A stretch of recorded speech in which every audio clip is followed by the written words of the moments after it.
We're at the Pontiac Transportation Museum in Pontiac, Michigan, just outside of Detroit.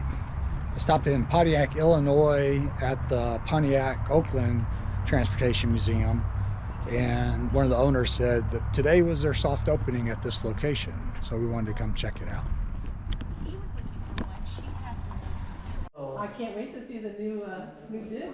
Well, come on over. You know, Terry is just beginning a presentation. If you want to jump into the beginning of that, I think it just started. Okay. And then we can go. I'll give you a personal tour.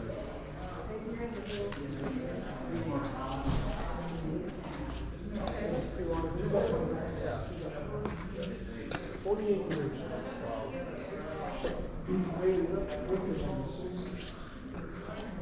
Okay. There's a toolmaker by trade. He has an eliminating on people. That's probably one of the very few pilots actually for the rest of the plant. And the manager come up to me and he kind of moved me a little bit. He said, I need a car now.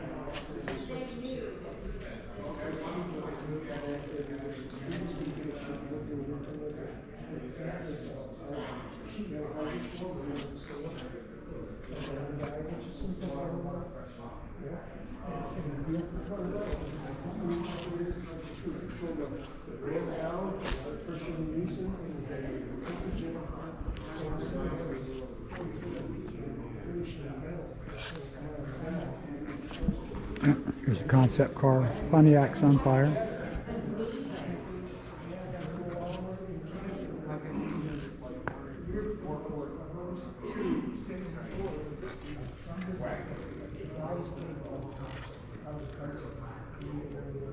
Oh, like no. These gorgeous cars. Like, where are they? There were two that went, the Cadillac, Aurora, just bought a new jump. I want to say there was a Pontiac.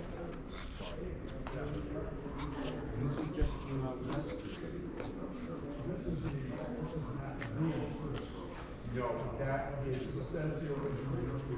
Yeah, that's a 64. Yeah. And the guy, I love that color. Really? You drive this right into your garage. It's 20 feet long, and it's got the expandable roof. And that's the look. Oh yeah, I see. The seam there. Yep. And Bill Collins is his name. He just passed a year ago. What's his face on right here?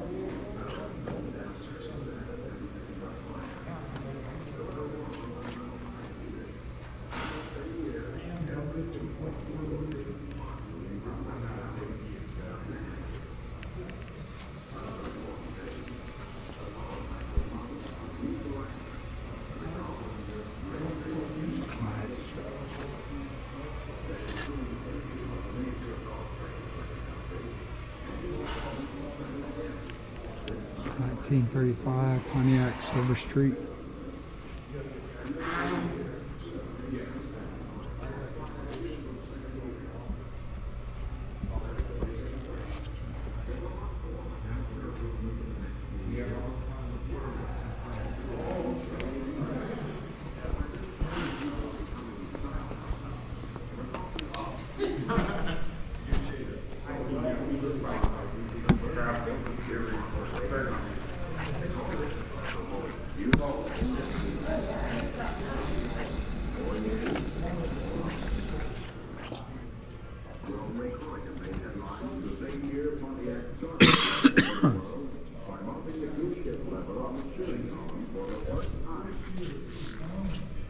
Great Britain declared war on Germany, and in 1941, when Kate Smith had everyone singing God Bless America, in that year alone, the power spot was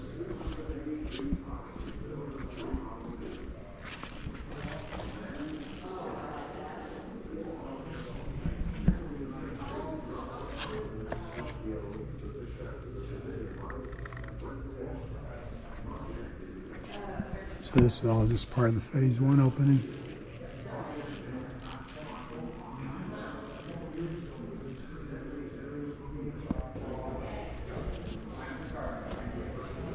Now this is a Class B, same length as my ProMaster.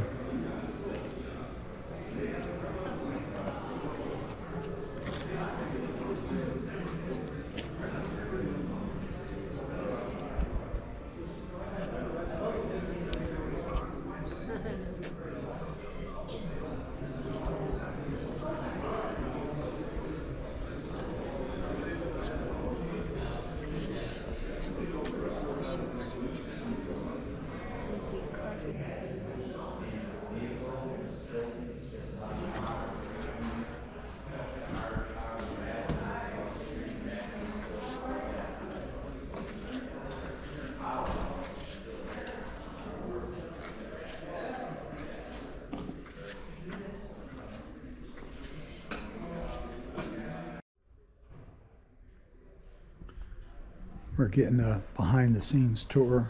This part won't open for probably a couple more years.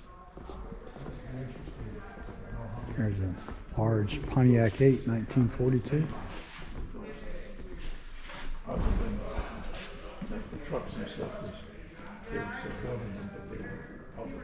There's about 6 inches to spare up at the top. So Cheap Pontiac. it was an I won't give you the whole story, but a salesman made a derogatory text to what he thought was a friend, and it went to a Native American customer, and the uproar began. And so the dealership, all the Native Americans said, well, if you don't take him down, we're not going to come there no more. And then all the people that grew up in Asheville that saw him for 50 years said, if you take him down, we're not going to come here. So I heard about this, and I called the owner. It was a lady, and I said, well, should you decide that you need to take him down, the museum would, we'd like to have him. So she did call me a couple weeks later and donated it. Dual exhaust with no radio. So, No radio. yeah. So that's a misnomer now when you say that. So think about it. A radio was an option. So if you didn't order it, it just didn't come with one. So it's not like it came standard and you had to delete it. Just saying.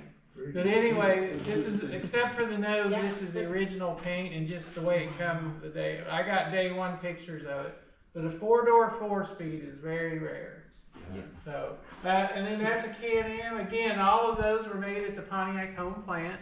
They made 1,377 of them, all white with the red, orange, and yellow stripes. All automatics, Trans Am motor, Grand Prix dash.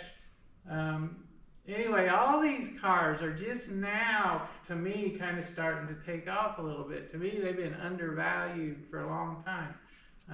I have a couple 73 GTOs, and they're finally, I'm starting to look a little better there.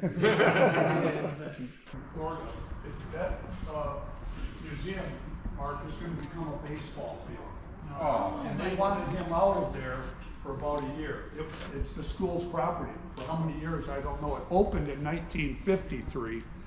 But this is friction transmission, and you've got a wheel that spins side to side, and then the drive wheel spins forward to aft. When the drive wheel is at the center, you're in neutral. But when you're in the outside of the lateral spinning wheel, you're booking, you're moving down, that's high speed. I'd close with this, that other cities have art museums, but we think Pontiac needs a transportation museum that honors the unique heritage here, because it's something to really be proud of, and we want the community to take great pride in what it's done. In comparison to other cities around the world, really only Detroit has, of any city in the world, has a richer car history within the bounds of a community like this.